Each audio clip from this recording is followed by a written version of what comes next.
Yun, what's up guys? Welcome ulit sa ating YouTube channel. At gaya na sinabi ko last video, pag-uusapan natin kung paano mag-rank up ng units. Ganun na din kung paano mag-level up ng units. Unahin na natin ang pag-level up ng units. Hindi. Ganito na lang. Para mas maganda, dito tayo sa nakita kong site. Ito. Wild Forest Unit NFT Utility Scheme. Ito nga, makikita natin kung paano magpa-rank up, magpa-level up, at ganoon na rin kung anong mga kailangan nila. Dito, makikita natin kung ano-ano ang level ng unit or ang rank ng unit. Meron ditong common, uncommon, rare, epic, at saka legendary. Yan. Para tayo magkaroon ng uncommon, kailangan natin mag-merge ng dalawang common. At dalawang common para sa isang rare, tatlong rare para sa epic, at apat na epic para sa isang legendary. Napakadami nun.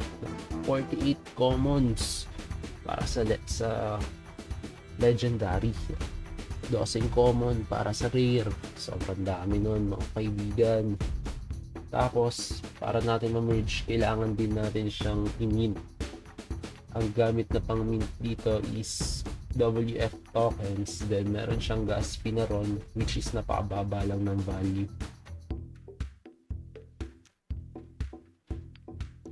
Yun. Cash out.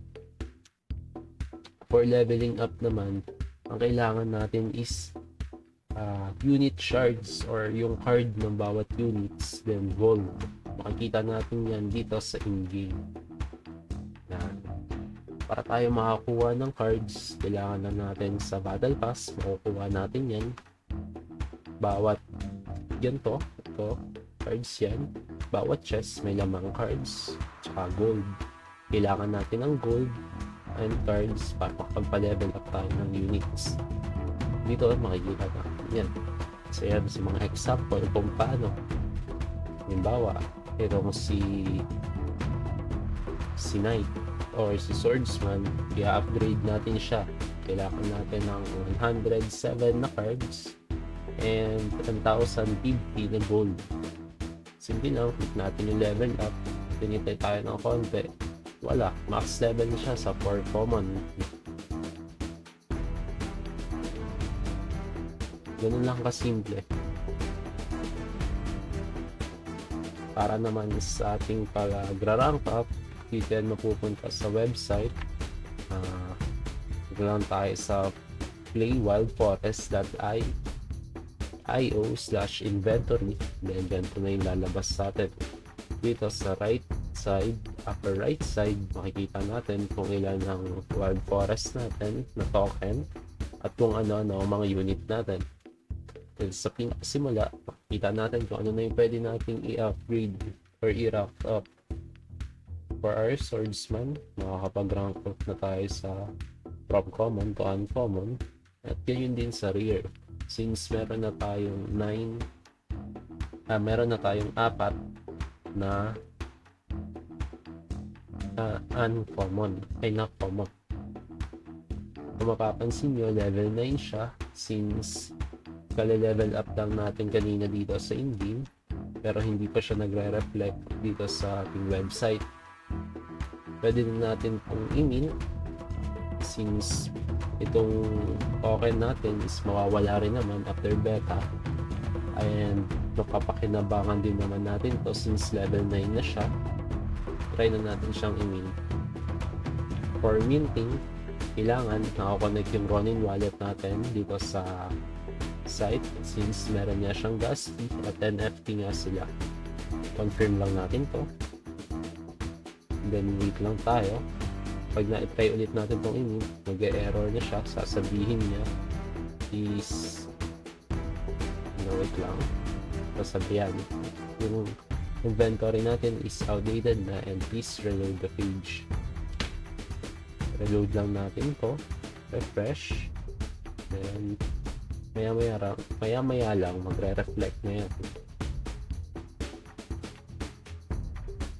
kulang pa tayo ng archer, sayang, kailangan pa natin ng isang rare para meron sana tayong epic. Ganun lang kadali, simple lang, sobrang dali lang at sobrang iksi lang ng ating video for today. Laro muna tayo para medyo humaba-haba naman. Isang game lang ulit, tingnan natin kung mapapakitaan ko na kayo ng panalo this time. Sa ngayon medyo mabagal ang server natin, umaabot ng mga ilang minuto yung finding match natin. Pag muna tayo, pakita lang tayo ng iba pang mga makikita natin dito sa website na nakita natin kanina. Kung hindi ako nagkakamali, official website din ito ng Wild Forest. Dito yung parang mga learning or knowledge na pwede natin makuha. Pag na-next natin, may makikita pa tayo dyan. Ito, simplify. Kung paano magpa-level up. Kailangan natin ng unit shard, ng gold. Then, kung magkaano, ay makikita naman natin in-game, 2 cards for level 2 and 20 golds. Ganun lang kasimple. Ayan. Ito naman, for common to uncommon, kailangan natin ng 2 uncommon at saka ng Wild Forest token para makapag-upgrade tayo sa ating token.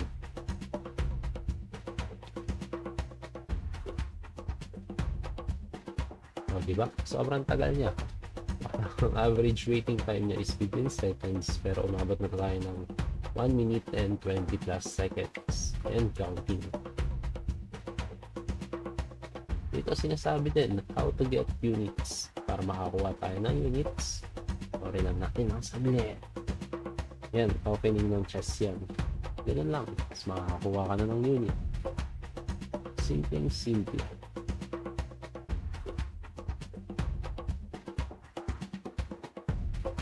Yung mga unit na yun, libre na yun, may hindi na tayo. Ano tayong kalaban. Kaya na lagi natin sinasabi, sana patas lang ang makuha natin kalaban. Hindi sobrang taas ng rank ng mga unit nila. Ganun din, hindi naman sobrang baba. 1 win, 1 loss. Shoutout sa'yo, 1 win, 1 loss. Hindi nga talaga siya, kala ko hindi.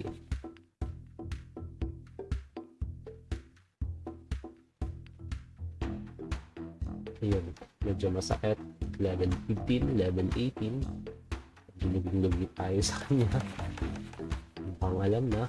Mukhang next na time na ulit para mapakita ako sa inyo ang panalo. Kasi sakit ng kalaban natin.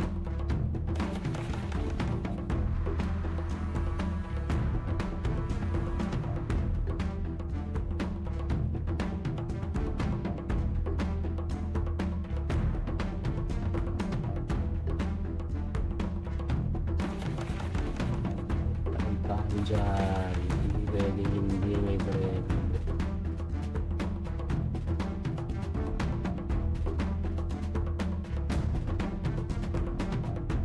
Ng bomba beers to your station.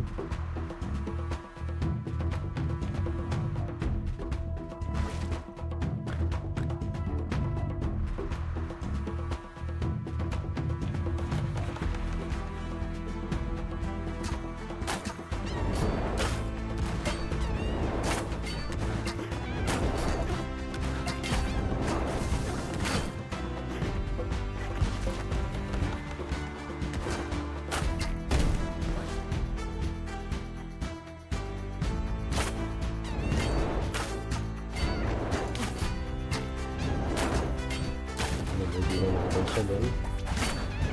Bakit ng barracks?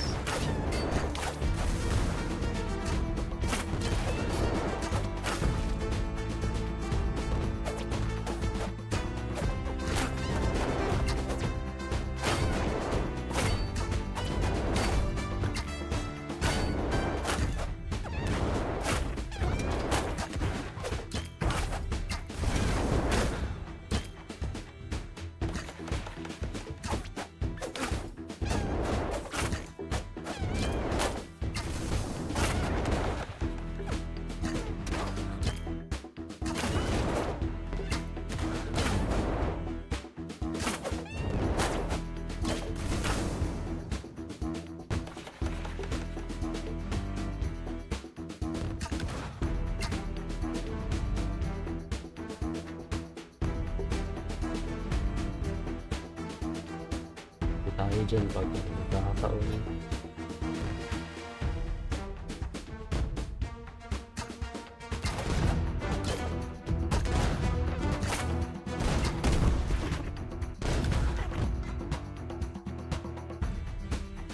Hindi na lang kung bakit tayo magkalas ulit.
Talaga tayo sa unit mga kaibigan. Next time na lang ulit. Huwag